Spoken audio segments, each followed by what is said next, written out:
Friends, गजा में Israel की तरफ से की गई बमबारी में हजारों मासूम बच्चों और लोगों की जानें जा रही हैं और इसे देखते हुए दुनिया भर के मुसलमान ममालिक में गुस्से की आग इंतहाई तेजी के साथ फैल रही है और सब्र का पैमाना लबरेज होता जा रहा है।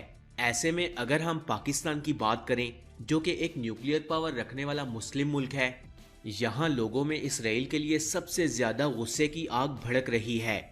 इसराइल से मासूम लोगों का बदला लेने के लिए पाकिस्तान में हजारों लोग सड़कों पर एहतजाज करते नजर आ रहे हैं।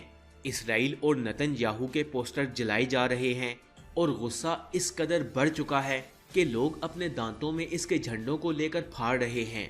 इसराइल गवर्नमेंट के खिलाफ कई सियासी रहनुमाओं ने पाकिस्तानी एटमी हथियारों के इस्तेमाल की धमकियां भी दी, लेकिन क्या पाकिस्तान के पास कोई ऐसा हथियार है जो कि इसराइल तक पाकिस्तान के एटमी हथियार लेकर जा सके और इसराइल को नेस्तो नाबूद कर सके? फ्रेंड्स, पाकिस्तान से इसराइल का डिस्टेंस तकरीबन 3200 किलोमीटर है। पहली सिचुएशन में पाकिस्तान अगर शाहीन का इस्तेमाल करता है तो शाहीन 3 सबसे दूर तक मार करने वाला मिसाइल है, जिसकी मैक्सिमम रेंज 2800 से 3000 किलोमीटर तक है। यानी अगर पाकिस्तान के अंदर से इसराइल पर एटमी हथियारों से लदे हुए मिसाइल मारे जाएं तो ये इसराइल तक पहुंच ही नहीं पाते। दूसरी सिचुएशन ये है कि पाकिस्तान ये एटमी हथियार और मिसाइल किसी दूसरे अरब मुल्क में लेकर जाए और वहां से इसराइल पर मारे जाएं, लेकिन इसराइल और अमेरिका अपनी सैटेलाइट के जरिए हर वक्त पाकिस्तान के हथियारों पर अपनी नजर रखे हुए है। पाकिस्तानी बड़े हथियारों की मूवमेंट होते ही इसे बॉर्डर क्रॉसिंग करते वक्त ही ट्रैक करके डिस्ट्रॉय कर दिया जाएगा।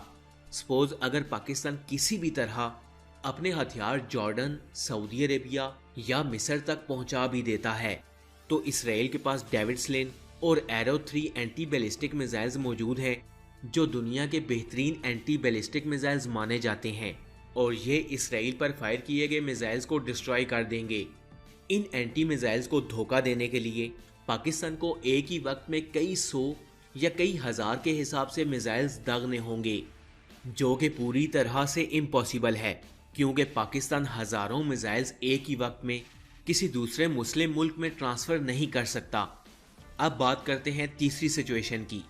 पाकिस्तान ने तकरीबन 2 से 3 दिन पहले इसराइल और पूरी दुनिया को एक और सरप्राइज दे दिया है। पाकिस्तान के पास MIRV अबाबील मिसाइल है, जिसकी रेंज 2200 किलोमीटर तक थी, लेकिन ठीक 2 दिन पहले पाकिस्तान ने जिस अबाबील मिसाइल का कामयाब तजर्बा किया उसकी रेंज तकरीबन 3500 किलोमीटर तक है। और ये 3500 किलोमीटर रेंज तब है जब इसके ऊपर 1500 किलोग्राम का वारहेड लगा दिया जाए। 1500 किलोग्राम का मतलब जानते हैं आप? अगर इस मिसाइल को बिना किसी वेट या वारहेड के फायर किया जाए तो इसकी रेंज 4500 से 5000 किलोमीटर तक है। अब ऐसे वक्त में सूरत हाल ये है कि अगर पाकिस्तान से इसराइल पर एटम बम के साथ मिसाइल दागे जाएं तो इसराइल पहुंचना तो दूर, इसराइल को क्रॉस भी कर जाएंगे। लिहाजा अब ये मसला बीच में से ख़त्म हो गया कि पाकिस्तान को अपने हथियार किसी दूसरे अरब मुल्क में ले जाकर वहां से इसराइल पर फायर किए जाएं। इसराइल का एक एक कोना पाकिस्तान की पहुंच में है, जहां पाकिस्तान फायर कर सकता है, और वो भी अपने एटमी हथियारों के साथ। Friends, MIRV upgraded missile 500 kilogram के 3 वारहेड्स कैरी कर सकता है, या 5 वारहेड्स 300 किलोग्राम के, या फिर 8 वारहेड्स 185 किलोग्राम के।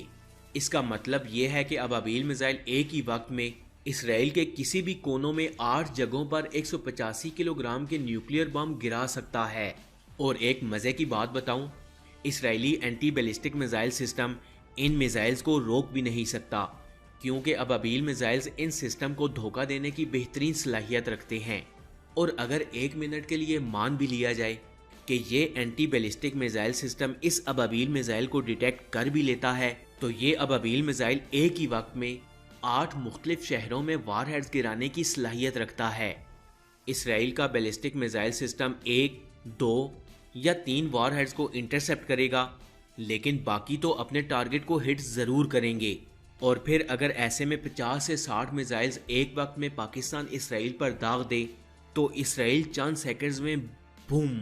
एनीवेज, पाकिस्तान ने बहुत ही अच्छे वक्त में अबाबील के अपग्रेडेड वर्जन का कामयाब तजर्बा करके दुनिया को दिखा दिया है, और जिसको पैगाम मिलना चाहिए था वो पैगाम समझ चुका होगा।